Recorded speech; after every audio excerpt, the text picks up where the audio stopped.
Hey all. A couple things. Uh, One is I'm going to start scaling back on those discussion threads as we finish things up because we're rapidly drawing close to the finish line. So I'll probably post one or two more and that's it. And those are pretty low key anyway, but watch out for those. Second, I guess, well, my hair's a mess. Second would be, I'm going to do a quick state of the race video here, kind of like in the same way, I guess, that I did that special edition video on the assassination attempt on former President Donald Trump. So really quickly, just because, right, the Republican National Convention wrapped up last night.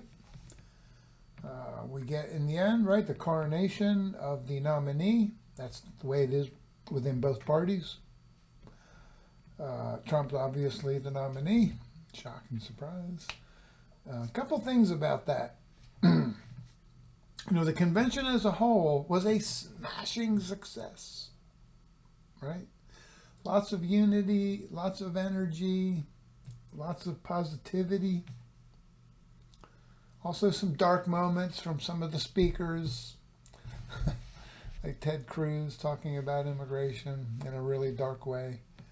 But mostly, right, relatively positive, kind of hyped, right, by the assassination attempt on Donald Trump. So I thought things were going fantastically well for the Republican National Committee. The convention was going brilliantly, very well managed, great lineup of speakers. All right. And I think, in retrospect, looking back on it, I'm like, wow, they really built Donald Trump up, right? Largely because of the assassination effort. They super built him up. Almost like as a demigod or as a mortal god.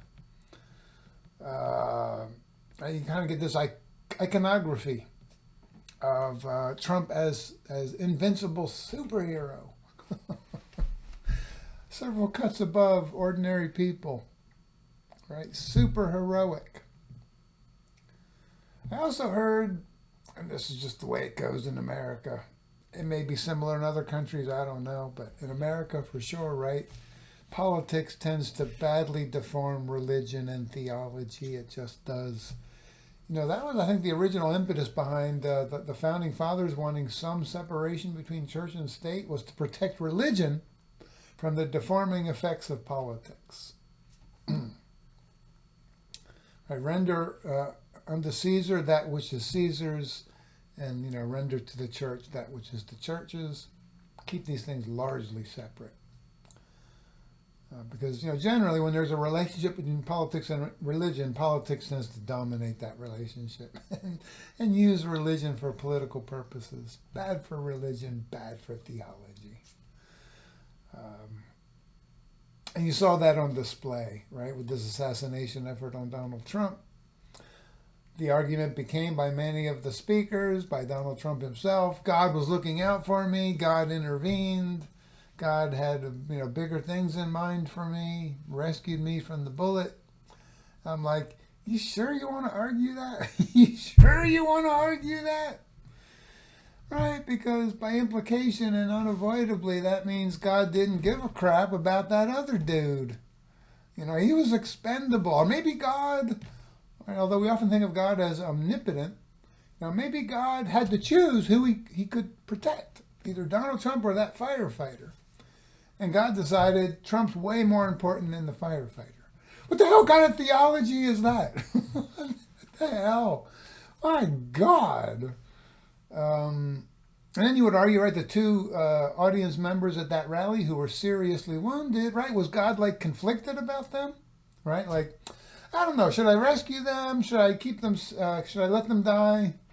I can't decide, so I'll split the difference, right? Let them get critically wounded. Okay, that's my choice. What kind of God does that? What kind of theology is that? It's incredibly incoherent. It's foolish. It's deforming for religion and theology. My God.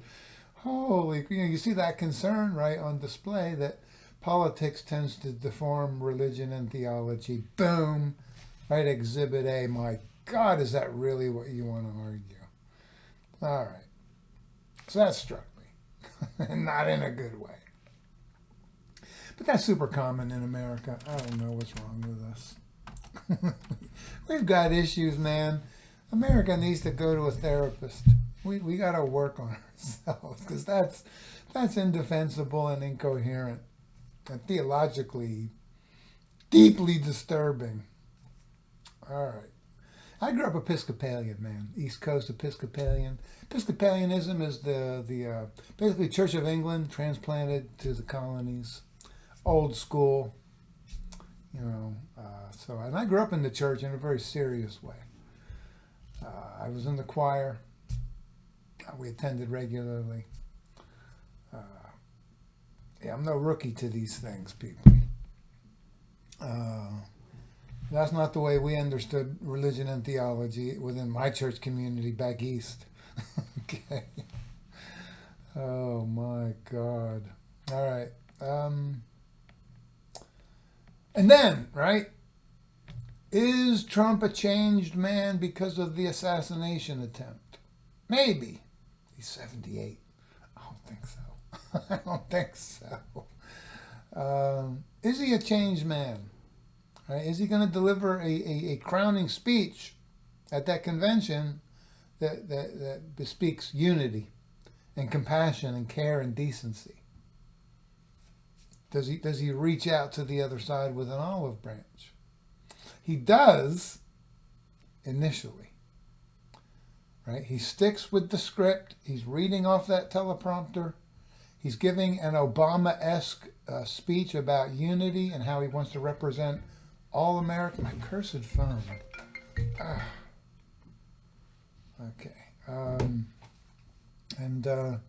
It's going swimmingly. It's going beautifully. I'm thinking to myself, this is the final nail in the coffin of the Democratic Party in November. This is game over. Whether he's entirely serious or not is an open question. What are his motives? But at the end of the day, right, if he sticks to that kind of a speech, that's going to do him a whole lot of good and probably puts this election result to rest. Trump's going to win, and probably by a good margin. And that might still happen, don't get me wrong. All right. And then he gives that moving sort of discussion, right, of his experience on the night of the shooting. That's also good. Right? It humanizes him. He shows vulnerability. He kisses the firefighter's helmet, which is made to look like a person, but no person's inside the suit and the helmet. Wow. I don't know. Again, I'm old school East Coast Episcopalian. I don't know, man. That was a little creepy for me. But whatever. For many people, deeply moving. Who am I to say? All right, he's good. He's doing great. He's doing great. Democrats are done. There's no opening. Trump has denied Democrats oxygen. Snuffing out their final hope. And then he goes off the teleprompter. Right, and the teleprompter guy just stops even scrolling. Teleprompter guy knows what's happening. Trump's done with the teleprompter. Uh-oh. He's going off script. Look out. Look out, man. Here comes. The Trump that we all know. Right, the Trump that's been the way that he's been his entire life. Right, full of grievances and anger. He's lashing out at his political opponents, real and imagined. He's using inappropriate language. He's lying, endlessly lying, revisiting the 2020 election. Okay. Oh, man, expressing all the anger, all the grievances, all the darkness. It's Trump through and through, right? No discipline, unable to control his appetites. Unable to control his ego. He just lets it fly. This is Grandpa at the family gathering on Thanksgiving. Maybe he's had a little too much to drink. And listen to that dude rant. Okay? And people start to, filter away at the family gathering. And that starts to actually happen at the convention. Because it goes on and on and on and on and on. It's the longest speech ever given by a nominee at a at a national convention in American political history. 93 minutes. And most of that was the ranting and the raving, the riffing and the lying and the grievances and the darkness. Okay. And I thought, myself, of course, right, a lifelong Democrat, East Coast. I'm thinking, wow, he's really missed an opportunity here. If he had stuck to the script and maintained discipline and controlled his appetites and his ego, he would have been like sailing on his way to a big win, most likely. And I'm thinking, oh man, right? That creates a little opening, not a big opening, but a little opening for the Democrats to make a comeback, right? Because now people see, oh, right? Because if you look at the previous speakers, right, the way they built Trump up, they built him up as superhuman, as Lincoln and George Washington and Thomas Jefferson and FDR combined. And then what you actually see, right, is this old dude who's ranting and raving, is incoherent, jumps from one thing to the next, lies, right, gets really dark. And I was like, that's the Trump I know. The Trump that the previous speakers in the previous days were describing, I thought, that guy sounds amazing. I want to meet that guy. And that's not who we met, right? You get this iconography of perfection from the speakers. Really good speakers, by the way, in many cases. And then you get the reality. As I said to my wife the other night, it's as if we had ordered a presidential candidate from Temu, right? Where the marketing, the product looks fantastic, but the reality of what you get in the mail is rather disappointing. That's exactly what that felt like to me. Now look, is Trump still in the driver's seat in that campaign? Of course he is. Does he have, and this is unusual for Trump, does he have a financial advantage over the Biden campaign right now? Yes, he does. I believe he does, certainly right now. Historically, Trump hasn't even tried to raise much money, and he's done just fine. This time he's actually devoted effort to that. The poll numbers support him. Poll numbers continue to suggest that traditionally blue states may go for Trump, in addition to all the swing states. This could still be a big win for Trump and Republicans, don't get me wrong. But, the chance to put the final nail in that coffin, missed. That was a missed opportunity by Trump. Just because, we are who we are, right? That's what struck me. Now look, for Democrats to take advantage of this small opening, and it is a small opening, but it's an opening, Biden needs to step down, like I would say over the weekend, no later than. And I think the replacement has to be Harris. Is she the ideal candidate? Probably not. Might there be better candidates out there? Very possibly. But in terms of time left and all sorts of logistical issues, I think it's either Biden or Harris.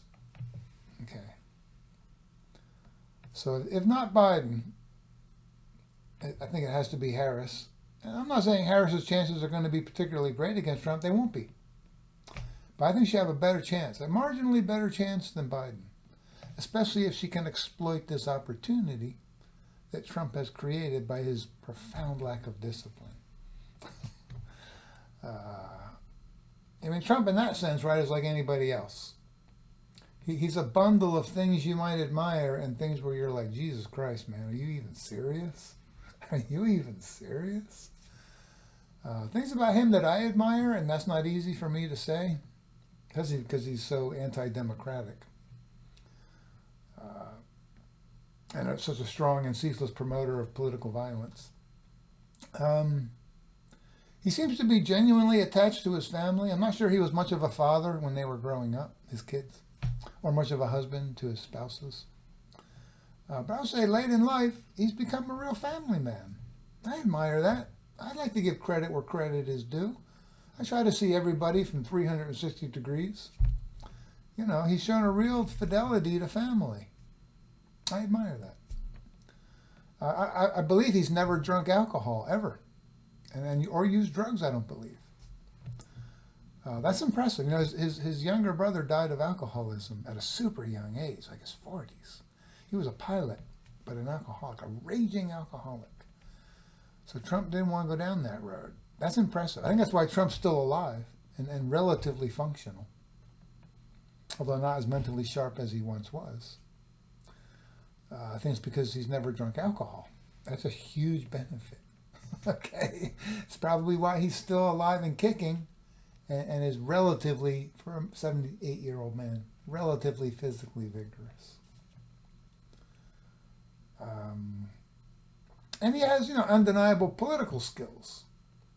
Now look, I grew up in the age of Ronald Reagan, conservative Republican. Trump's political skills back then would have fallen flat. People would have thought he was a lunatic. They would have dismissed him out of hand. He would have had no opportunity to move up in politics. Because in that moment, culturally, we were not in the same place that we are now. Let's put it that way. Here in the year 2024, right, we're in a different place culturally. And that same skill set, right, that he would have had back then, that was useless politically, is now extremely useful. So from an objective, sort of absolute standpoint, does he have a fantastic political skill set? Not necessarily, because again, right, that very same skill set that he has today, he had that back in the 1980s, and it wasn't getting him anywhere politically. But in a different context, right, that identical skill set has proven to be very successful. So I admire that about him, right? He's got political skills that fit the moment. Yeah, that's undeniable. All right, so I'm going to leave it there. As usual, I've talked too much. Hope this is at least somewhat enlightening. I do my best, like anybody else, I have strengths and analytical strengths and weaknesses. I hope this is useful for you. Thanks.